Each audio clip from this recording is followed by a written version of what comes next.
Mark Henry back on 105.4 RPWP, the On Your Mark show. Man, I got one of my good friends here, but he's also a parent, a father. He's dealt with the recruiting part of having a kid involved with the limelight, being in a big-time atmosphere. I got my guy, Clint Ford. His son is Courtland Ford. He's now at USC, the University of Southern California. But before, he was at Cedar Hill High School. And with signing day just around the corner, the second part of signing day this week, the class of 2022, you're about to be on the clock. So this is a special guest here to talk about recruiting, talk about the things you have to do to get your kid seen, to get them on that platform where they want to be at the next level, going to college. This is how you do it. This man did it, and he's here to share it with us here on the On Your Mark show. Come on in, Clint. How you doing? I'm good. How you doing, brother? Man, I'm doing great, man. Now, Clint, you yourself were a big-time athlete coming out of Illinois. Share your story just a little bit and how it translated over to helping Courtland get where he is. Well, growing up, I just growing up in Peoria, Illinois, I just happened to start hooping, man. I didn't really know if I was going to be a hooper. You know what I'm saying? I just kind of gravitated to it because the homies was playing.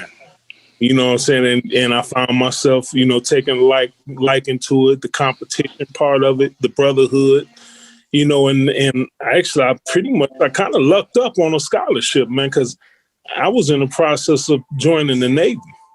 And I had a coach named Pat Smith. He's a head coach at Mobley Area Junior College right now. And he's one of the winningest JUCO coaches in the history.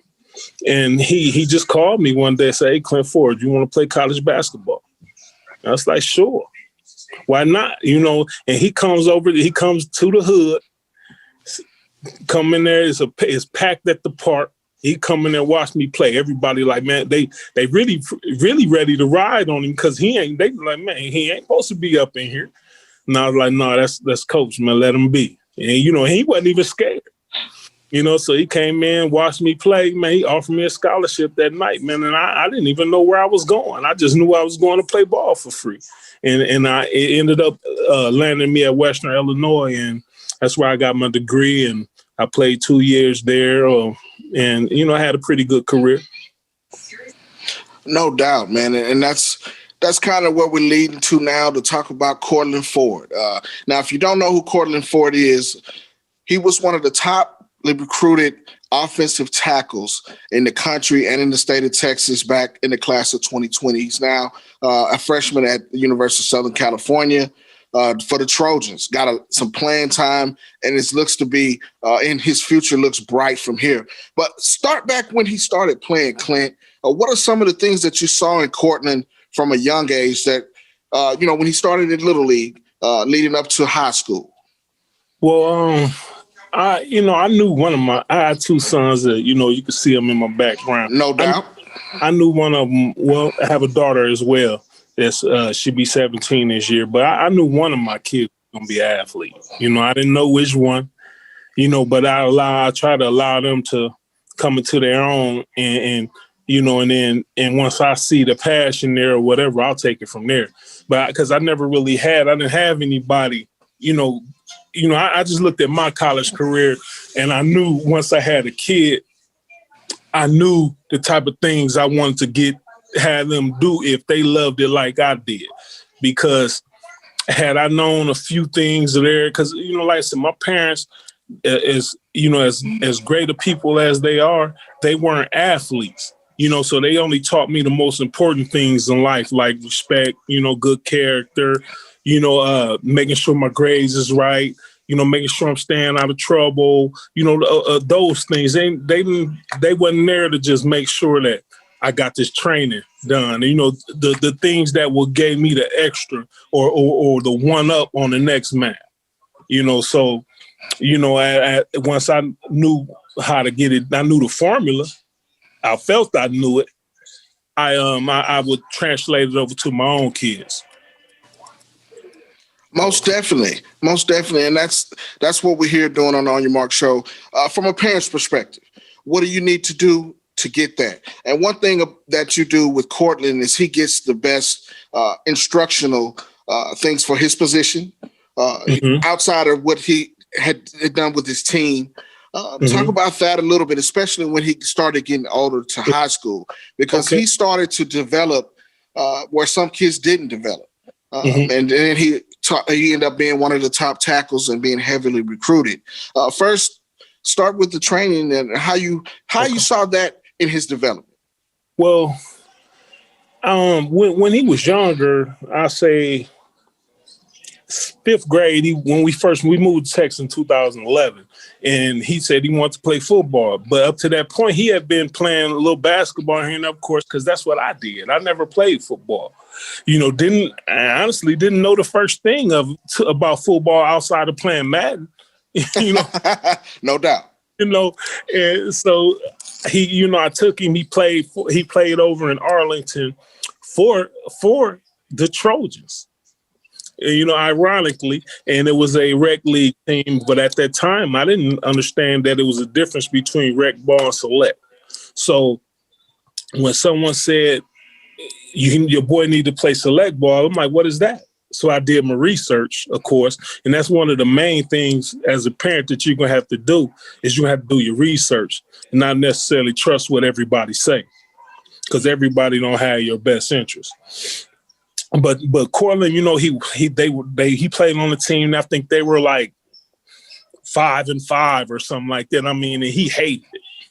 I mean, he didn't want to talk to me after games and stuff like that. He didn't like me to compliment the other team, and stuff. And I'm sitting there like, man, this dude really taking this serious, And so I'm just, when we was riding home, man, and he just said, Dad, I don't want to play basketball no more. I said, okay, so what you talking about? What's up? So I want to work on my NFL career. And and he was dead serious, man. I mean, I knew I seen it in his eyes. I knew, the determination and what was in his heart already from just watching him over the year, over the course of the years and in the season. And I was like, man, okay, now understand, I'm always gonna keep it 100 with you. You know what I'm saying? And you're gonna put the work in.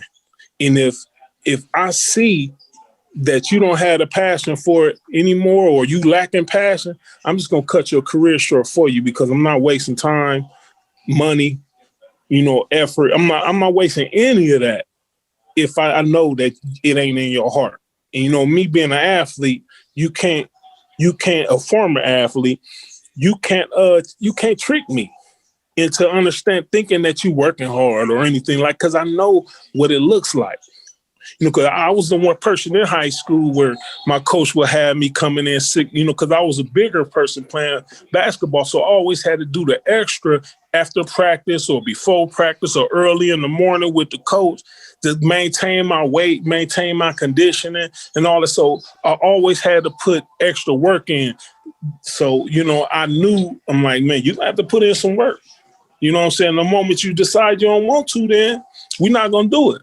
So, he played on a couple programs, when we stayed over in the Hurst area, but, I love those people, but he had to the point where he started outgrowing them, and that was the one thing, that was one of the first things I noticed. I said, man, he might need to play with some better players.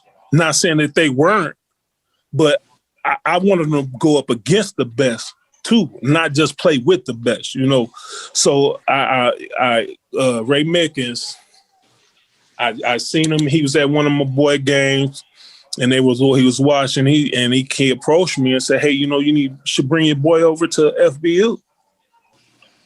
And I didn't know what it was, but I was like, "Hey, I'll go check it out because I'm kind of looking. It's a certain structure that I'm looking for winners." Because I've never allowed my boy to play for a losing program. I just don't, some people are cool with that, but I'm not. You know what I'm saying? Because if you allowing your kid to play for a losing program, it develops so many bad habits, and it discourages kids from possibly even wanting to play the game at all. You know what I'm saying? Winning develops character. I mean, don't get me wrong. You got to be able to lose to win, but you got to be able to put the work in like a winner. You know, so when I went over to FBU, it was like, man, it was exactly what I was looking for.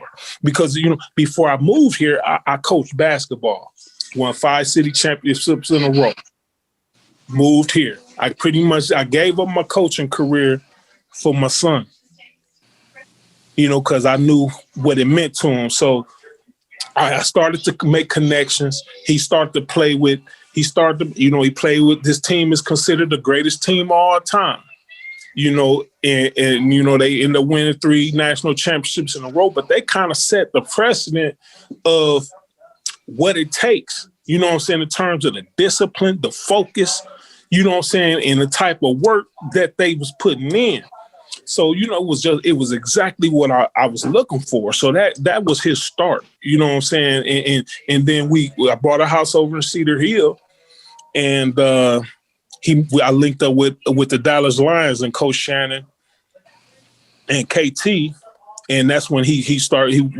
He was playing with JJ and them and FBU, but that translated over to the Dallas Lions as well. And they probably went, man, I think they might have lost 1 game in 3 years, man. I'm talking about like they dominated the area. Like I'm not sure you can get too many people because they didn't just dominate. They dominated in select football in the summer. They dominated for their schools. They dominated in the spring. They dominated FBU. I mean, they won everything. You know what I'm saying? So that kind of, you know, once they got to high school, you know, it kind of translated over. But I always did, you know, in middle school up to that point, I did the workouts myself with Courtland. Like I just made sure he had the basic necessities. Like I ain't gonna say myself, but I would get with Dwayne because Dwayne is a track guy. So he in DB. So they would put Courtland through track workouts. So he was a big guy, but I made sure that he made sure he had that fast twitch. You know what I'm saying? Going through the track workouts, all ladder drills, just getting him ready for high school. And then once he got to high school, you know, I mean, I ain't gonna say I didn't take it to another level right away because he kind of like he dealt with some things. He played a 9th grade year, and he had he burnt his arm, and kind of ended his freshman season, and you know he had to sit out, let it heal up, but it wasn't anything. But then the sophomore year, he played 3 games. This when Coach McGuire went to Baylor. I went to Baylor, right? And it was Coach Lynn's first year, and he was up, and Coach Lynn was up against the gun a little bit with, you know what I'm saying, with, you know, the staff wasn't full because the coach is leaving at the last minute, you know. And you know, there's a lot of people there's a lot of people pointing the fingers at him when some of the things was out of his control. But at that, you know, Courtland played a few games. I decided to sit him out the rest of the year to get a procedure done because he started growing so much. He was growing. He developed a knee valgus. That's what they call it, knee valgus. But it's it's not knee, but that's the scientific term for it. The medical valgus term. Yeah. Yeah. Thank you. So we decided to get a procedure done called an osteotomy to get his legs straightened. And like I said, he sat out that year. And then, but he only played 3 games, and he was the number 1 tackle in the state. So it was schools coming over offering him when he was in a wheelchair. But let me back up. Let me back up one step. That summer coming into his sophomore year, I linked up with Coach Brooks and Coach Moss from True Buzz. Shout out to Coach Brooks and Coach Moss from True Buzz. I can't leave my guys out. I never do that. No doubt. No doubt. They're friends. Yeah. Yes, sir. They some of the realest guys in the game. Yeah, facts. So, you know, but at the time, I didn't really know exactly what it was. I just was going over there, take Courtland over there for a couple workouts here and there, and then we started, I started seeing what it is they was doing, and they was starting to grow a little bit. And I was like, man, I want Courtland to be involved with that, because that was when I first started seeing the workouts. Right. Start understanding, like, man, these boys getting this extra work in, you know what I'm saying? And then Courtland played defense all the way up until he got to high school. So he hadn't, his sophomore year was his first year really playing offensive tackle. So he's still maybe 4 years in the game at the position. He's still young at it now. But after he set out the year, had those procedures done, and he pretty much rehabbed. I mean, man, it was a long rehab process throughout the year, because he had to get both legs worked on, and rehabbed all the way up until it was time for him to play. He played that year. He didn't even do no squats, man. He did that whole year. He played that whole year without putting no weight on his back. You know what I'm saying? Just all body weight, all that. Came out first team all district, second team all state, come out still with accolades, but he still was only maybe 75% of who he really is, but I always felt like, I knew he can get it done. 75% of him is better. I felt was better than a lot of others, and not putting nothing on my boy, but I just know what he made of. So, so then once the season was over,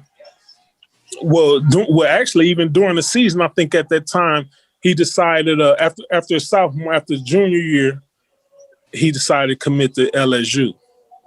Right. And during the recruiting process, it was a lot coming.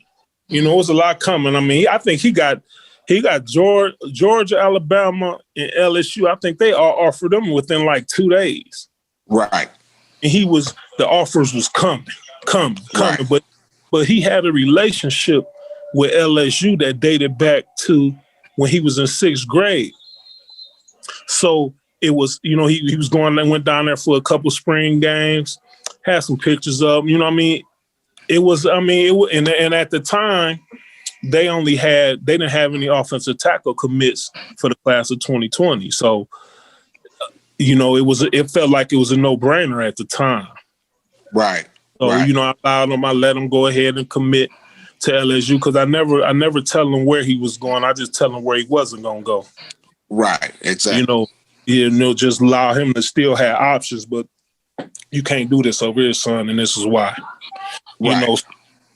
So, once, committed to LSU, schools, recruiting kind of dropped off a little bit, but, they were still kind of, throwing shots out here and there, but they figured they couldn't compete with LSU at the time, so why bother? But, it was just, but during that process of being committed, and even the whole recruiting process is just as important for me and for any parent going through it, to not be enamored with the facilities and everything that they throw at you, and pay more attention to what's coming out their mouth and what their actions are. Right. Because at one point they start sounding like used car salesmen. Right. They all want to tell you a dream, and just to be transparent, it's a large number of them that are not honest. Exactly. It's important that you find somebody that's a man that's men of their word, and their actions line up with what it is they're saying. And and just to be honest, is rare. Right. And speak on that as far as the choosing, the offers that come. A lot of people don't know that it's just an offer. When you actually sign, then you're really committed. Yeah. The commitment and the signature is two different things. And you guys went through it with the committing and decommitting, and then making the final decision. Speak on that as a parent a little bit. Well, the offers, they're going to throw them out there. But the question that you should ask them is, can I commit? See what they say. Right. Because if they ain't accepting no verbal commitment from you at that time, then that's not really no true offer. Facts. Why you offer it to me if I can't commit to you right now? Right. You know, but then the other part is that some schools would be like, yeah, you can commit. And they still will have you in the evaluation period because they think that you locked in. So then they'll string you along on the visit. They'll string you along all the way until that time comes for you to sign those papers, and then they're gonna find a reason to wiggle their way out of it. And now here you are decommitting and stuck. And a lot of people, a lot of kids take heat for that. Right. A lot of if you seeing a kid decommit in December, 9 times out of 10, it ain't because that's what they wanted to do. They just not putting the university on blast because they know that word travels and coaches talk, and they will basically ruin. You know, they'll keep you locked up. Right. And that's a whole side of recruiting that people don't know about. And you speak to that as experience, you know, as your family, as a parent, and your athlete, your child was at the forefront of this whole recruiting thing. That's what we want to shed light on. And with signing day coming up in the next class of 2022 and 2023, these are things that parents need to educate themselves on. Yeah, I mean, they really do. I mean, they need to pay attention to how many kids they recruiting at that position, how many commitments they got at that position. They need to know what the graduation rate is. You know, if it's a coach, how long the coach gonna be there? Because coaches leave all the time, and they still might not tell you the truth. You know, but yeah. I mean, geez, it's a lot. You know, I mean, and I learned, just to be honest, I learned most of this stuff from Brooks and Moss. Right. The other thing parents have to understand too is that it's important to have a third party, a legitimate third party, because there's a lot of people out there that sell dreams and say you things, and they charge your arm and a leg, and they don't do anything for you. So, you know, and then on the other side is a lot of high schools that don't necessarily, it's a lot of high school coaches that don't get on the phone and make phone calls. They think they can tweet and email, and that's going to get it done. And they're not necessarily as personable. They're not building relationships with these college coaches. And they sit there and they wonder why the kid's not getting offers. It's because you're not picking up that phone. Now, and then with your experience as a parent, how important, of course, you were very savvy with social media, with Courtland getting seen, as from your perspective, how important is it that the parents are knowledgeable about those things? Because right now with the COVID going on, you know, Courtland's class kind of missed it at the end. And of course, he was already committed and signed by then. But these next couple of classes, 2022, 2023, 2024, social media and the parents' presence are going to be at the forefront. Speak on that a little bit. Yeah. Well, I mean, I only can speak on my commitment to my son, you know, because everybody not willing to do the things that I did, you know, but once Courtland decommitted from LSU, and you know, I'm pretty sure people know, I mean, he pretty much got slandered. You know what I'm saying? I mean, they wrote him off as damaged goods, pretty much. You know, I don't really know where it came from. You know, where it came from in terms of you know, the things that they were saying. But the only thing that I could do was show his work. And that's the reason why I started putting videos out there, because I'm like, if they're gonna say things and they're gonna write things, I'm gonna put things out there for people to see, and then let them be the judge on what on if they believe it or not. Because the things that they were saying, if you watching this video, That don't make sense to me. No How doubt. this kid moving like this and doing all of this, but he's, you know, so that was the start of the videos. You there? Yeah, I'm here. Go ahead. But as far as the commitment itself, man, I mean, you know, if you want your boy to get extra work, you know, it's going to be some sacrifices that's going to be made. I mean, I would get up, man. I got up summer going to Courtland senior year from January. It started in January when we, you know, because after the season they lost their first home game against Richardson Pierce. Right.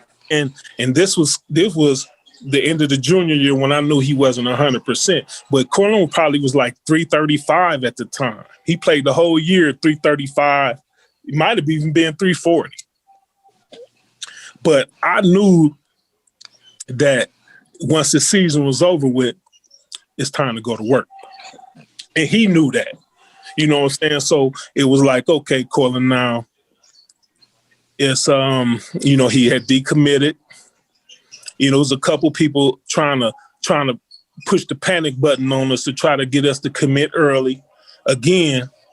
And Courtland was like, you know, we talked to him, we talked about it, and he was like, nah. I said, we just gonna put our faith in the work. So, man, I started taking him to A1, D1, and I would take him out there. I would take him out there when I get off work. I get off at 5, go home and get him, take him out there, get a session in, and then bring him home. We was doing that Monday through Friday. And I did it every day. You know, drive from Cedar Hill to Carrollton and back. You know, not even able to get out my work clothes.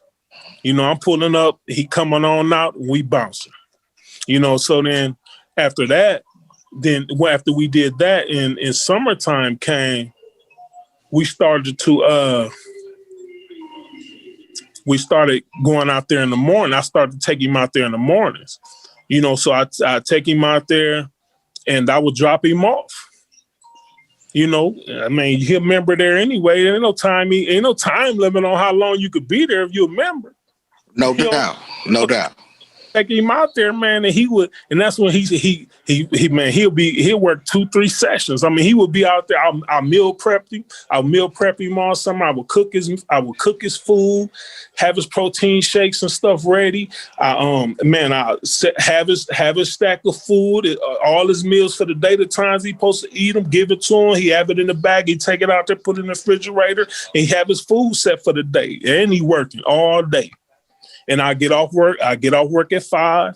I drive out there to go pick him up, drive back home, wash, rinse, and repeat every day. Not a day miss.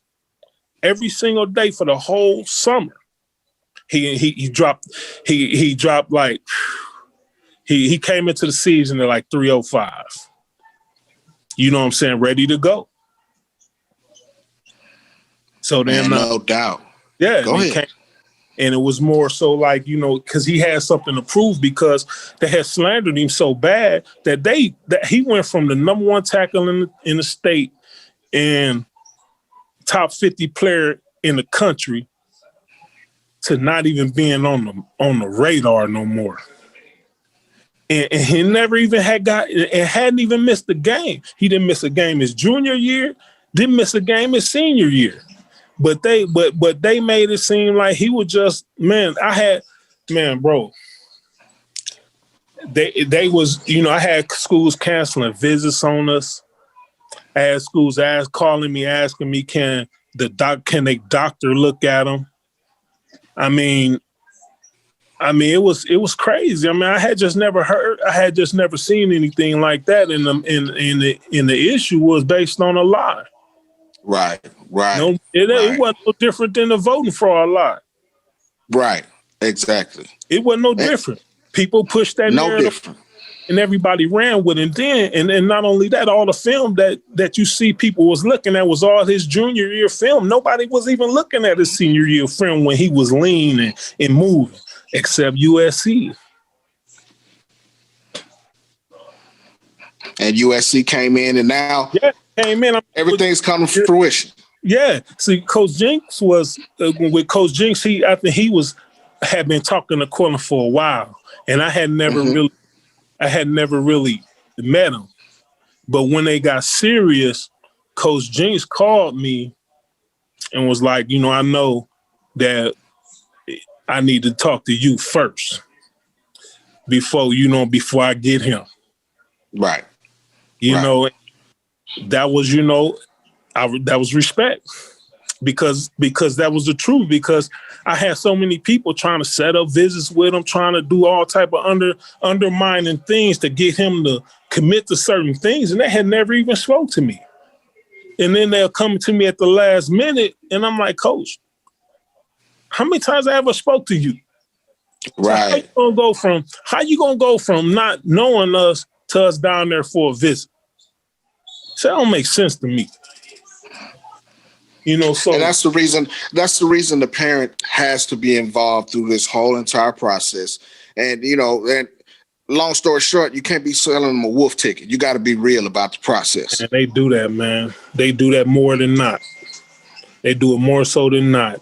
And I'm not gonna put names out there or anything like that, but man, we've had some coaches do some grimy things to my son, say some grimy things, and I'll never forget it. I know he won't. I mean, don't get me wrong. We move on. It was just logs that we put in the fire, man. So because as a parent, as a parent, you have to be just as committed as your kid.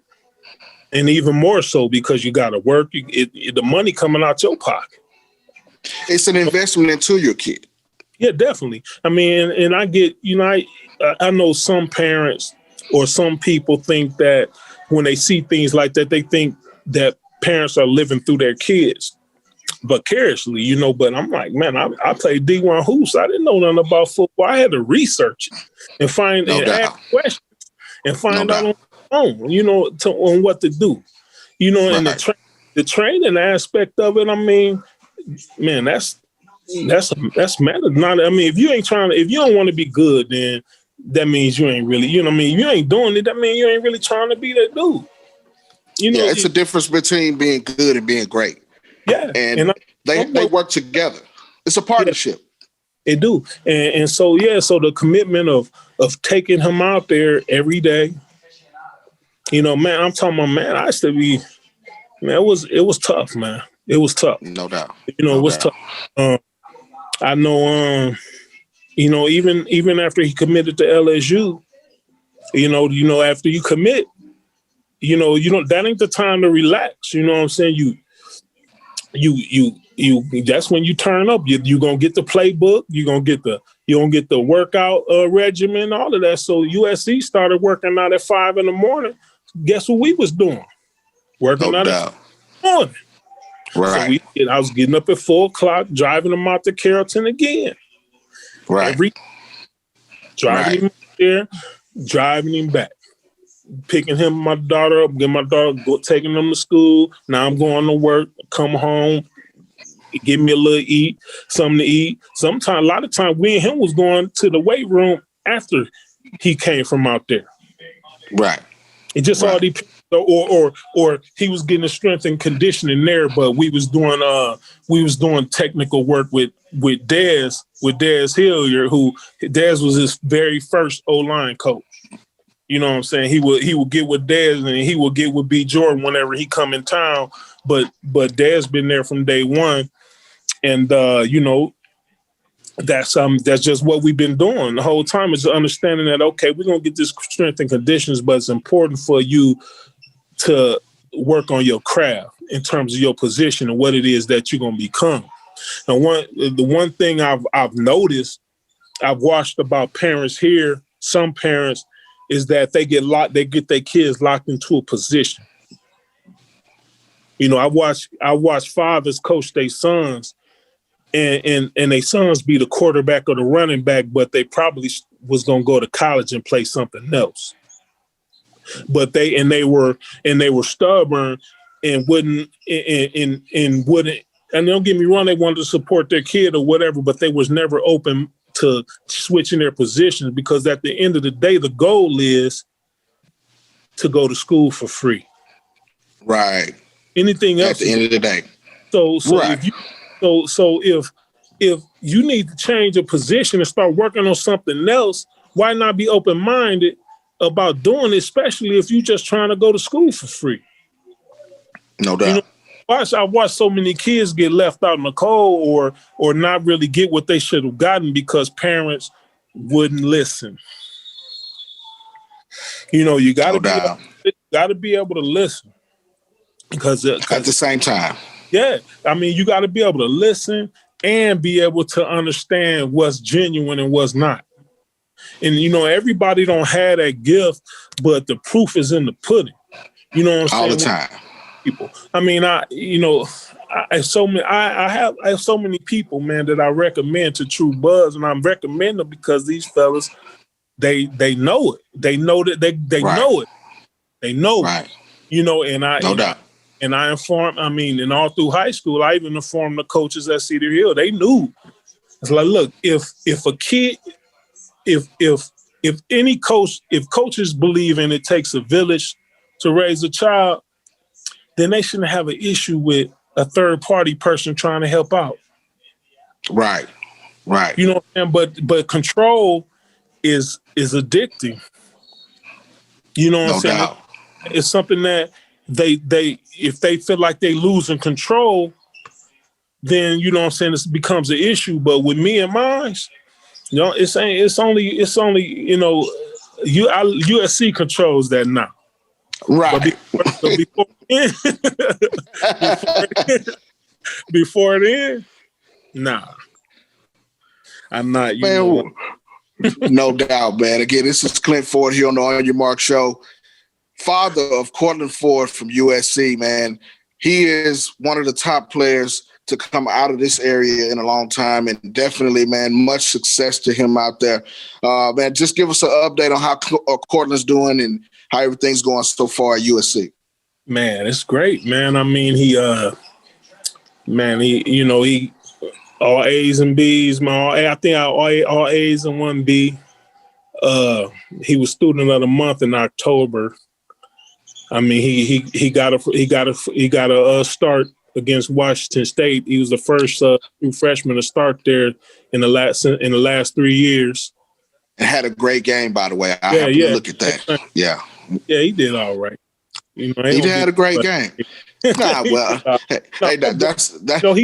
I understand totally, but I happen to see that game. Of course, we keep in touch off and on, you and myself, I'm speaking of, and I happen to see that game, and I was very proud of the big fella. I know you were too. Oh yeah, but I mean, that's my guy, man. And shout out to Courtland Ford when he gets a chance to see this, man. I know he'll check it out, man. But definitely, man, he's on his way, Clint. And I definitely appreciate this. Is what people need to hear. Because, in my experience, and this as well, sometimes things don't get seen or heard about. Everybody sees the glitz and glamour, but they don't see the things that go behind the scenes that you have to do, the commitment to being great, the commitment to, as a family, to that student athlete. And I think a key thing that you mentioned before, anything about the start, you mentioned his grades, which he's always been a student athlete. Oh, no, man, that's a fact. I mean, if he not, they would never know who he was if his grades wasn't right, because I wouldn't let him play. No doubt. I'm not leaving that up to a coach or anybody else. The expectation is mine. The standard is ours. I got to give a shout out to my wife too, because she keep me in line. Yes, sir. Yes, sir. She let me know when I'm going overboard. Hey man, but you have to have that, man. I understand that, and I know that it takes a village, like you said, and that's part of the process, man. I appreciate you dropping those nuggets and dropping those gems here on your Mark show. Can I go ahead, big baby? Man, shout out, do what you need to do, baby. One more thing to the parents, man. You have to be honest about the level of play that your kid can be at. You know, you have to be real about it. You know what I'm saying? Because a lot of times they be shooting for Alabama and USC when they might have, you know, somebody like SMU down the street want them to come there.